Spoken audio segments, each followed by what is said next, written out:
From Kaleo o Hawaii, this is your source for UH News. Manoa Now, News on Fridays. The suspect accused of kidnapping a UH Manoa student has been indicted by a grand jury this week, and the charges continue to grow. 23-year-old Austin Joseph was originally charged with kidnapping and using the victim's bank card, but on Wednesday, 9 charges were added, including 5 counts of sexual assault and robbery. Court records say that he used her debit card to withdraw $100 from an Aloha gas station ATM at Windward Mall off Kamehameha Highway the day after the victim was kidnapped. 8 days later, the suspect was picked up by police patrolling the Windward Mall parking lot. The officer noticed a missing sidecar mirror and approached the vehicle, recognizing Joseph from photos and surveillance footage from the Aloha gas station.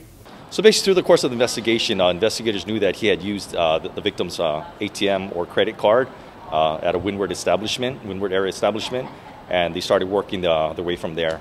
And they took him to custody for that offense, and through the investigation, they were able to tack on and connect him to that kidnapping case. But court records reveal more disturbing details on what happened that night. The suspect allegedly held the victim against her will, choked, sexually assaulted, and almost drowned her before robbing her of her belongings.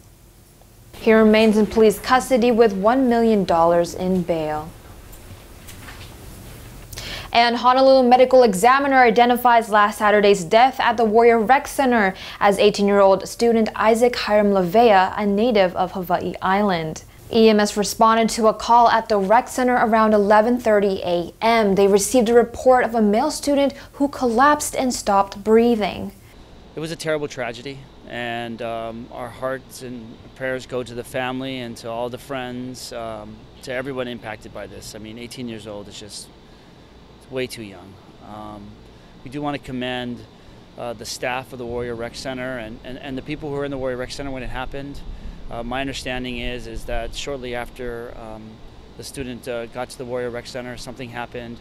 It was pretty much immediately noticed, and they started CPR on him right away. They brought in the AED and they attempted to shock him, and credit to Honolulu Fire Department and paramedics who were also on the scene, I think within 10 minutes, and all efforts to bring him back, unfortunately, were unsuccessful.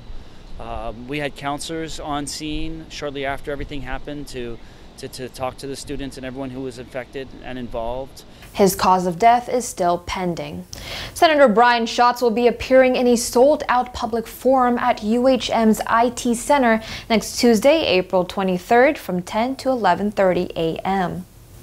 Senator Schatz will discuss how UH researchers can position themselves for future federal funding opportunities.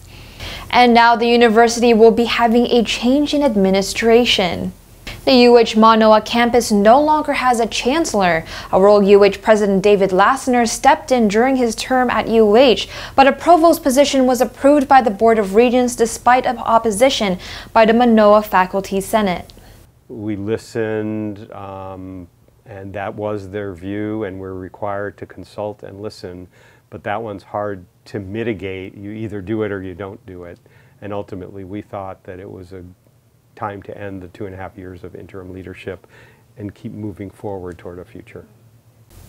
The position will serve as a full chief academic officer for the campus and as deputy to the president in leading the university. And to cap off today's news, the Miss USA pageant will be on May 2nd in Reno, Tahoe, and UH's very own Lacey Choi will be representing as Miss Hawaii to compete in the battle of holding the Miss USA title. Thanks for joining us this morning on Manoa Now. I'm Agatha Dunglopin, Kaleo o Hawaii.